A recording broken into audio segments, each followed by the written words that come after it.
אבל אין ספק שבפעולות שנעשו עד עכשיו אנחנו שוברים להם את העצמות, ועוד ידנו נטויה. We've struck over 5,000 targets to date, some of them very major targets. Iran மீதான America Israel போர் 10 நாட்களுக்கு மேலாக தொடர்ந்து நீடித்து வருகிறது. இந்த விவகாரத்தில் பெரிதும் வாய் திறக்காத இந்தியா தற்போது போரின் தாக்கத்தை மெதுவாக உணரத் தொடங்கியிருக்கிறது. காரணம், இந்தியா தனக்கு தேவையான சுமார் 90% கச்சா எண்ணெயை மற்ற நாடுகளிடமிருந்து இறக்குமதி செய்கிறது. அதில் சுமார் 2.5 to 2.7 மில்லியன் பேரல்கள் அளவிலான எண்ணெய் ஈராக், சவுதி அரேபியா, குவைத் மற்றும் ஐக்கிய அரபு அமீரகம் உள்ளிட்ட மத்திய கிழக்கு நாடுகளிடமிருந்து பெறப்படுகிறது. இதில் பெருமளவிலான எண்ணெய் ஈரானுக்கும் ஓமனுக்கும் இடையிலான இந்த குறுகிய இடமான ஹோர்முஸ் ஜலசந்தி வழியாகவே வருகிறது. ஈரான் மீதான தாக்குதலால் தற்போது இங்கு கப்பல் போக்குவரத்து பெரிதும் பாதிக்கப்பட்டுள்ளது. அதோடு ஈரான் தற்போது மத்திய கிழக்கில் உள்ள பிற முக்கிய நாடுகளையும் தாக்கி வருகிறது. இதுதான் இந்தியாவின் பதற்றத்திற்கு காரணம். இந்தியா மட்டுமல்ல, உலக வர்த்தகத்தில் 1/5 பங்கு எண்ணெய் மற்றும் எரிவாயு இந்த ஹோர்முஸ் ஜலசந்தி வழியாகவே செல்கிறது. குறிப்பாக பல ஆசிய மற்றும் தெற்காசிய நாடுகள் தங்களது எரிசக்தி தேவைகளுக்காக இதையே நம்பி இருக்கின்றன. இந்தியாவை பொறுத்தவரை கச்சா எண்ணெய் மட்டுமல்ல, LNG, LPG சமையல் எரிவாயுகளும் இந்த ஹோர்முஸ் ஜலசந்தி வழியாகவே இந்தியாவை வந்தடைகின்றன. அப்படியானால் ஈரான் மீது அமெரிக்கா இஸ்ரேல் தொடுத்த போர் இந்தியர்களை பெருமளவில் பாதிக்கப் போகிறதா? இந்த போர் விரைவில் முடியவில்லை என்றால் இந்திய பொருளாதாரம் ஆட்டம் கண்டுவிடுமா? இந்த காணொளியில் சற்று விரிவாக பார்க்கலாம். இந்தியாவிற்கும் மத்திய கிழக்கிற்கும் இடையிலான உறவு நீண்ட காலமாக வலுவாக இருக்கிறது. சுமார் 1 கோடி இந்தியர்கள் மத்திய கிழக்கில் வாழ்கிறார்கள். அவர்கள் இந்தியாவிற்கு அனுப்பும் பணம் இங்கு ஆயிரக்கணக்கான குடும்பங்களை வாழ வைக்கிறது. அதோடு பொருளாதார ரீதியாகவும் மத்திய கிழக்குடனான உறவுகள் இந்தியாவுக்கு முக்கியமானது. இந்த பிராந்தியம் இந்தியாவின் ஏற்றுமதிகளில் 17% பங்களிப்பதோடு அதன் 55% கச்சா எண்ணெயை இந்தியாவிற்கு வழங்குகிறது. எனவே ஈரானில் இந்த போர் நீடிப்பதும் பிற மத்திய கிழக்கு நாடுகளுக்கு பரவுவதும் இந்தியாவில் பல வழிகளில் பாதிப்பை ஏற்படுத்தும். இதனால் இந்தியா இதனை கவனமாக கையாள நினைக்கிறது. மத்திய கிழக்கில் உள்ள பதற்றம் இந்தியாவை கவலை கொள்ள வைப்பதாகவும் பேச்சுவார்த்தை மூலம் இதனை சரி செய்ய வேண்டும் என்றும் இந்திய வெளியுறவு அமைச்சர் ஜெய்சங்கர் சமீபத்தில் பாராளுமன்றத்தில் பேசினார். எதிர்க்கட்சித் தலைவர் ராகுல் காந்தி மத்திய கிழக்கு பதற்றத்தால் உயரும் எண்ணெய் விலைகள் குறித்து விவாதம் நடத்தப்பட வேண்டும் என்று வலியுறுத்தினார்.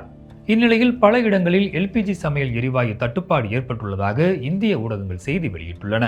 பல இடங்களில் LPG விலை உயர்ந்துள்ளதாகவும் மக்கள் கூறுகின்றனர். டெல்லியில் 14 கிலோ LPG சிலிண்டரின் விலை 7% உயர்ந்து 913 ரூபாய்க்கு விற்கப்படுவதாக இந்தியன் ஆயில் இணையதளம் கூறுகிறது. நான் இங்கு சிலிண்டர் வாங்க வந்தபோதுதான் தெரிந்தது அதன் விலை 60 ரூபாய் அதிகரித்துள்ளது என்று. இப்படி விலையை அதிகரிப்பது எங்களுக்கு மிகுந்த பாதிப்பை ஏற்படுத்தும். சமையல் பொருட்கள் முதல் எல்லாம் விலையேறியுள்ளது. நாங்கள் என்ன செய்வது? எப்படி குடும்பம் நடத்துவது?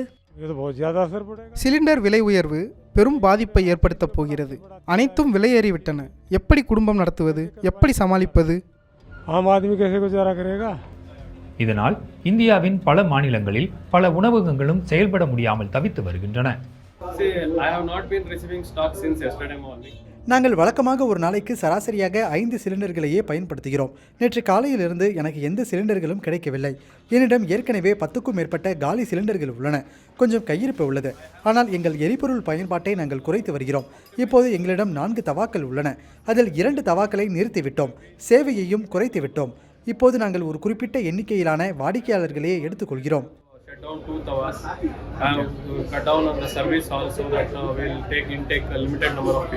பாரம்பரிய உயிரி எரிபொருட்களை தவிர்த்து சமையலுக்கு எரிவாயு பயன்படுத்துவதை இந்திய அரசு அதிக அளவு ஊக்குவித்ததால் இங்கு அதன் தேவை பல மடங்காக உயர்ந்துள்ளது.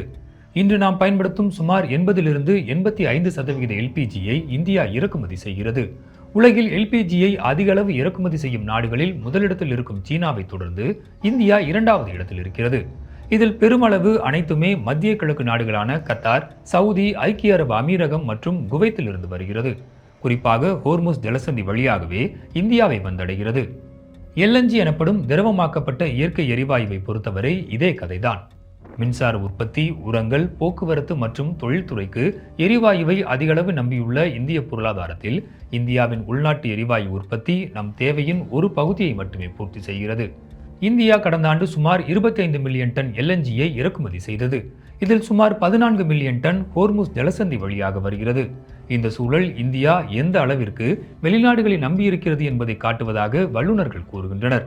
தற்போது மத்திய கிழக்கில் நிலவும் பதற்றத்தால் கச்சா எண்ணெய் விலை பேரலுக்கு $10 உயர்ந்தால் கூட இந்தியாவின் வருடாந்திர இறக்குமதி செலவு 13 to 14 பில்லியன் டாலர்கள், அதாவது இந்திய ரூபாயில் 1.3 டிரில்லியன் ரூபாய் உயர்ந்துவிடும். இது நடப்பாண்டு கணக்கில் பற்றாக்குறையை அதிகரித்து ரூபாயின் மீதான அழுத்தத்தையும் அதிகரிக்கும்.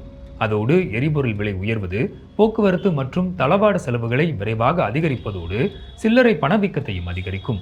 இது நாடு முழுக்க உணவுப் பொருட்களின் விலையில் தாக்கத்தை ஏற்படுத்தும். இந்நிலையில் இந்தியாவின் அனைத்து தனியார் மற்றும் பொது LPG சுத்திகரிப்பு நிலையங்களும் உற்பத்தியை அதிகரிக்குமாறு மத்திய அரசு உத்தரவிட்டுள்ளதாக தெரிவிக்கப்பட்டுள்ளது. மேலும் தற்போதைக்கு போதுமான எரிவாயு இருப்பு இருப்பதாகவும் அரசு தரப்பு கூறுகிறது.